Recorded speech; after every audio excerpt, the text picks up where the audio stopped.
Bonjour à tous, c'est Panenka, bienvenue dans la première interview de cette nouvelle saison. Pas un mémoire d'agiaïste cette fois-ci, mais une interview un petit peu plus dans l'actu. C'est pas un joueur, mais c'est l'ancien président Francis Gray que j'ai interviewé. Soyez indulgents sur la qualité un petit peu vidéo, etc. C'est une interview en fait à distance et quelques petits problèmes techniques comme vous allez le voir au début, typiquement dans mon son où on m'entend pas trop.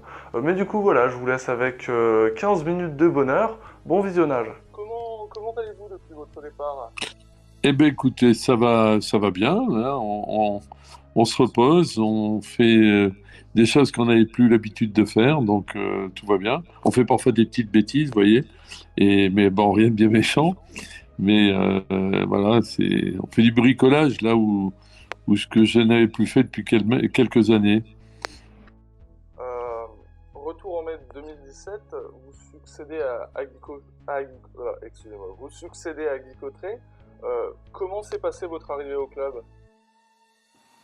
Ouais, écoutez, c'est un grand retour en arrière qu'il faut faire. J'avais été démarché par quelqu'un qui voulait que je vienne à la JA. J'ai hésité, j'ai souhaité rencontrer James, parce que si je ne rencontrais pas James, ça aurait été difficile de dire oui. Moi, je ne cherchais pas un boulot à proprement parler, mais s'il y avait un projet intéressant, je voulais bien m'y investir. Donc j'ai été voir James, ça a failli être à, à- à Pékin, puis à Boston, puis finalement on s'est vu à Hong Kong. Et bon, le cours a bien passé, il passe toujours d'ailleurs toujours très bien avec lui, hein. Il n'y a pas de souci. Et on s'est mis d'accord assez rapidement. Je lui ai expliqué ma vue des choses, je lui ai bien demandé si il avait bien compris dans quel club il mettait les pieds, dans quel championnat en France, avec les lois, les règles, si tout ça, il en avait conscience, s'il était capable de perdre de l'argent pendant un certain nombre d'années, parce qu'on ne pouvait jamais dire à l'avance de façon certaine le résultat même si vous travaillez bien et beaucoup, vous n'êtes jamais sûr d'arriver à vos fins dans le football. Et donc, fort de tout ça, ben, on a tapé dans la main, et puis voilà comment les choses ont commencé. Euh, Qu'est-ce qu'il y avait comme dossier urgent à traiter, des choses qui n'allaient pas, ou le club était potentiellement Non, en retard? non, mais il y avait beaucoup de choses. Je pense que là, il faudrait des heures pour expliquer toute la situation. D'abord, il fallait faire un état des lieux, une chose que je n'avais pas pu faire avant. Et j'avoue que ça manquait un peu dans le jugement que je pouvais faire sur le club. Le club avait, après des années glorieuses et qui n'étaient pas si éloignées que ça, connu des désagréments avec un peu une tombée en enfer avec la Ligue 2. Il y avait du mal à s'en remettre. Donc il fallait essayer de relancer la machine, relancer les envies. Il y avait plein de soucis, mais bon, je ne vais pas en faire la liste là ce soir parce qu'elle serait trop longue. Mais bon, petit à petit, je me suis aperçu des difficultés, et elles étaient nombreuses. Et surtout, James n'avait pas compris ou a été mal informé sur le fait que, oui, il était majoritaire dans le club, mais il ne possédait pas tout ce qui était je dirais, l'immobilier dans le club. Donc, il avait à sa charge tout l'entretien. Il faut savoir qu'à la JA, avant même d'employer la moindre personne, vous avez à peu près 3 millions d'euros de frais d'entretien de toutes les structures. Donc c'est un budget énorme. C'est un budget que n'ont pas 99 autres des clubs, puisque ce sont des clubs où les stades appartiennent à des municipalités ou à des agglomérations, et donc où ces frais ne sont pas pris en charge. Ils ont des loyers, mais on a aussi un loyer. On paye aussi un loyer à l'association. Donc, on avait à la fois les charges du propriétaire et le loyer du locataire. Donc, il y avait un truc qu'il fallait changer. Bon, je vous avoue que ça a été long, difficile, et d'abord, il a fallu qu'il comprenne, et il a fallu qu'il l'admette, et il a fallu après trouver des solutions avec l'association pour mettre ça, j'allais dire d'équerre. à peu près convenable. Donc ça, c'était un des soucis importants. N'est pas le seul. Vous confiez les clés du camion en premier à Francis Gillot, où malheureusement la mayonnaise ne prend pas. Même chose par la suite avec Pablo Correa. Selon vous, pourquoi le club a pris du temps, beaucoup de temps pour remonter la pente? C'est à Alors, cause de ces choses-là que vous venez c'est d'évoquer? deux cas différents. D'une part, quand je suis arrivé, il y avait une chose que souhaitait James à tout prix, c'était il voulait un nouvel entraîneur plus ambitieux que Cédric, qui était là, pour qui moi j'avais et j'ai encore plus aujourd'hui d'estime. Et il voulait, je dirais, un coach plus ambitieux, qui donne une image plus importante. Alors, il se trouve que Francis Gillot revenait d'un séjour en Chine, dans un club de Super League, où il était très connu en Chine. Bon, il était très connu en France. Il avait entraîné les grands clubs. Il avait fait la Coupe d'Europe. Il avait eu des clubs Bordeaux, Sochaux. similaires à celui de voilà, Bordeaux, Sochaux. Sochaux ressemblait plus à Auxerre dans le cadre de la formation. Donc, je pense que tout était réuni et James avait essayé de le faire venir déjà au mois de décembre sans y parvenir. Et donc, c'était pour moi un défi à relever de convaincre Francis Gillot de venir. Donc, Francis a accepté, mais Francis Gillot est arrivé à une mauvaise période de sa vie où lui-même avait des problèmes de santé. Et puis, je crois qu'il n'avait plus la flamme, c'était plus le moment. Donc, ça a failli capoter dès le mois d'août. Et puis, finalement, ça a capoté un peu plus tard, mais malheureusement, c'était écrit que Francis n'était pas la bonne période. Donc après, quand vous commencez d'un mauvais pied, il est vrai qu'au mois de décembre, il faut chercher en urgence un autre coach. Il y avait Pablo Correa, un très bon coach. Il a donné un nouveau souffle à l'équipe. Il l'a sauvé. On a fini une saison à peu près convenablement. La deuxième, on s'est séparés. Donc c'est vrai que ça a été quand même compliqué. Et heureusement que Cédric s'est impliqué, Cédric Doric s'est toujours impliqué pour permettre qu'il sauve à nouveau les meubles comme il l'a fait déjà une première fois. Euh, il y a eu un gros travail de rénovation au niveau des infrastructures. Je pense en premier lieu au superbe centre d'entraînement. C'était quelque chose d'important. Ben, vous ne pouvez pas tirer. Partez d'un constat, c'est qu'on vivait que sur les acquis d'il y a quelques années, qui sont d'énormes acquis. Mais on n'avait pas réinvesti dans les équipements depuis de nombreuses années. Or, notamment tout ce qui était pelouse était obsolète. Et quitte à refaire les pelouses, il fallait aller au bout. Et donc, on a réinvesti sur les pelouses, sur le centre d'entraînement de James, parce que c'est indispensable d'avoir l'outil qui soit à la hauteur de l'ambition qui est la vôtre. Et pour monter en Ligue 1, on voit les difficultés quand des clubs comme Clermont aujourd'hui, ils sont obligés de faire dans l'urgence d'énormes travaux et sans être sûr de pouvoir les faire de qualité. Et nous, on n'avait pas cette problématique-là. Il fallait upgrader les locaux, embellir le stade. Bon, vous savez, il y avait des choses incroyables. Et, ça faisait 40 ans, par exemple, les toilettes de tout le stade n'avaient pas été refaites. Je crois qu'il y a 22 blocs de toilettes, ou ouais, un nombre comme ça, c'est considérable. Moi, j'en avais honte de recevoir du public dans ces conditions et on ne pouvait pas penser qu'un jour des familles pourraient venir décemment au stade en les recevant comme cela. Pas rien que ça, c'est un budget de 300 à 400 000 euros qu'il fallait consacrer. Et ça, c'est personne d'autre que le club qui le payait.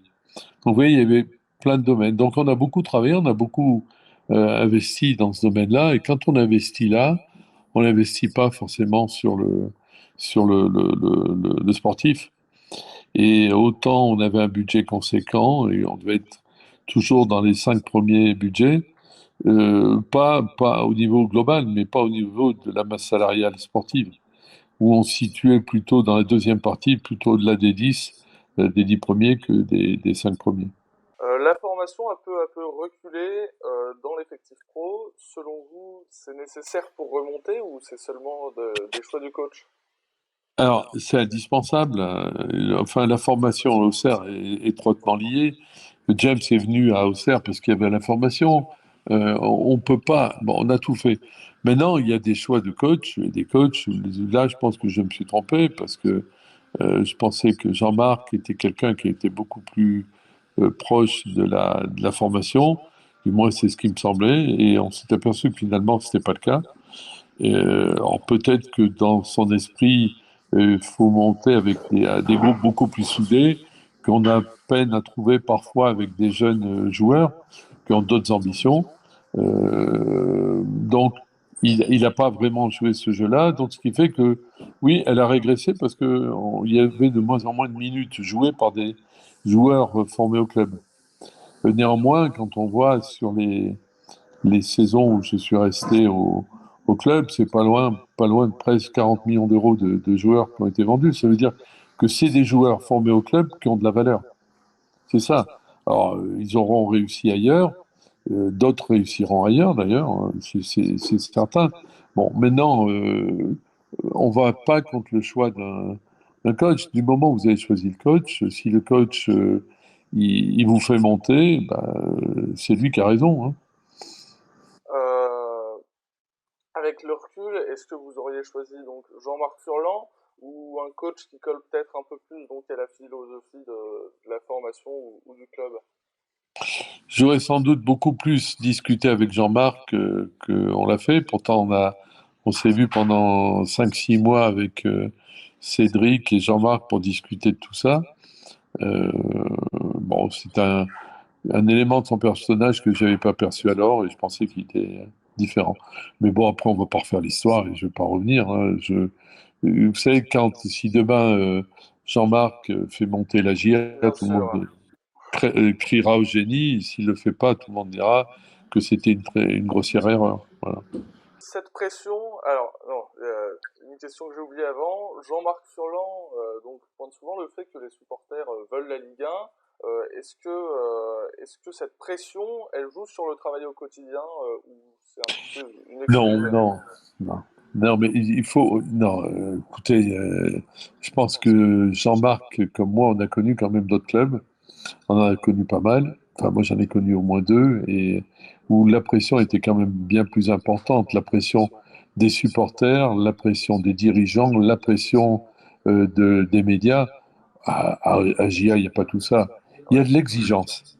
L'exigence, c'est pas de la pression. L'exigence, c'est que on veut, on a connu. Peut-être que Jean-Marc s'est pas rendu compte que quand il arrivait à la GIA, c'était un club qui a compté, qui compte encore beaucoup dans l'univers du football français. Et donc, dans ce climat-là, il y a des exigences. Et on doit quelque chose. Voilà. Mais exigence ne veut pas forcément dire pression. Je pense que Jean-Marc a choisi ses équipes. Il n'a jamais été contraint, forcé à faire jouer quiconque, sinon ça se saurait, ou à mettre de côté un autre, hein. Donc, non, il n'y a pas, il y a pas.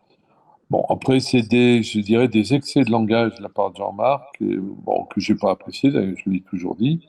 Au moins, on a toujours été francs entre nous. Enfin, je l'ai été avec lui, pour lui dire que faut pas, si vous voulez, c'est pas de la pression, c'est de l'exigence. Mais c'est un métier exigence, hein.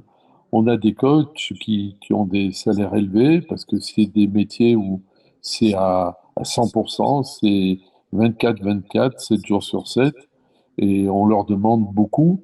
Oui, il y a cette exigence, mais il faut la comprendre, et puis elle fait partie du métier. Durant ces 4 années, quel est votre plus gros échec et quelle est votre plus grande victoire? Euh, Plus gros échec, bah, c'est de pas être monté en Ligue 1. Je pense et je pense toujours qu'on avait les moyens cette année et qu'on avait un groupe qui pouvait toucher, alors peut-être pas directement, mais on aurait pu accrocher la 3 ou 4e place. C'était dans nos cordes. Très honnêtement, on n'avait pas grand-chose à envier sur le plan de l'effectif. à des clubs comme Paris et par exemple et Grenoble, qui ne comptent aucun joueur de leur équipe dans le 11 type de l'année, ce qui n'est pas le cas d'Auxerre. Hein. On en a trois, Donc, je crois. voilà, oui, et on est avec trois, Clermont et Toulouse, les seuls clubs, voilà, qui sommes représentés. Donc, on pouvait se situer peut-être dans les trois, au maximum dans les quatre premiers. Bon, on n'y est pas réussi pour X, Y raison, que je ne vais pas développer ici, mais qu'on pourrait analyser un jour. Et puis que surtout le coach, mais on a du mal parfois à demander au coach de se faire un peu leur autocritique, c'est un peu difficile. Donc moi, je me la suis faite, je sais où j'ai commis des erreurs, on aurait dû être peut-être plus exigeant plus tôt. Mais bon, après, on fait confiance à un coach, on fait confiance à un groupe, il avait un bon groupe. Bon, ça a fonctionné quand même, on termine sixième, c'est sans doute la meilleure place, mais quand on est à la JA, on ne peut pas se contenter des accessites, il faut qu'on soit dans le haut et retrouver la Ligue 1 le plus vite possible. Ça, c'est un échec. Après, les grandes victoires, bah, je sais pas, il y en a plein. C'est d'avoir trouvé un accord avec l'association qui était gagnant-gagnant. C'est de voir un stade qui est un beau stade, qui est aux normes, que les gens viennent voir et que les autres clubs nous demandent qu'est-ce qu'on a fait pour ceci, cela. Ça, c'est des belles victoires. Et puis que James soit toujours là après 4 ans, alors que on n'a pas réussi à faire l'objectif qui était le nôtre, celui de monter. Ouais, oui, bah, c'est des victoires sans en être véritablement, parce que là, l'échec de la montée en Ligue 1 est quand même plus important. Ça aurait pu être atteint, selon vous, une montée plus rapidement? Oui, mais vous savez, on est parti de beaucoup plus loin que je ne pensais, parce qu'il y avait, il y a des freins, mais il y a toujours des freins au sein de ce club. Et tant qu'on les aura pas totalement levés, ben, ça sera difficile. Mais bon. Et ben, on va terminer là-dessus. Merci, Président, d'être venu répondre à mes questions. Je vous Mais laisse c'est le mot avec de la plaisir. fin, allez-y. Ah non, mais écoutez, d'abord, c'est le jour de la reprise, donc je vais souhaiter vraiment une bonne reprise à tous les joueurs. Je suis heureux parce que les supporters vont pouvoir revenir au stade, donc il faut qu'ils viennent nombreux. Ça nous a manqué et c'était peut-être le petit supplément d'âme qui a manqué à notre 11, à nos joueurs cette année pour se surpasser, peut-être passer au-dessus. Je pense il y aurait eu des fins de match différentes contre Grenoble, contre Paris. Enfin, ces petits points qu'on a laissés au passage. Et donc, je souhaite vraiment le meilleur à la GIA, à son groupe, à son entraîneur, à ses supporters. Et à James aussi, bien sûr. Bon bah voilà, cette interview est terminée, j'espère qu'elle vous aura plu. N'hésitez pas à liker et à partager la vidéo, mais surtout n'oubliez pas, Abonnez-vous à Panenka. Abonnez-vous à Panenka.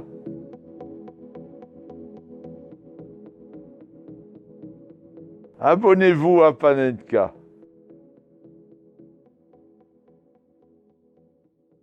Abonnez-vous à Panenka.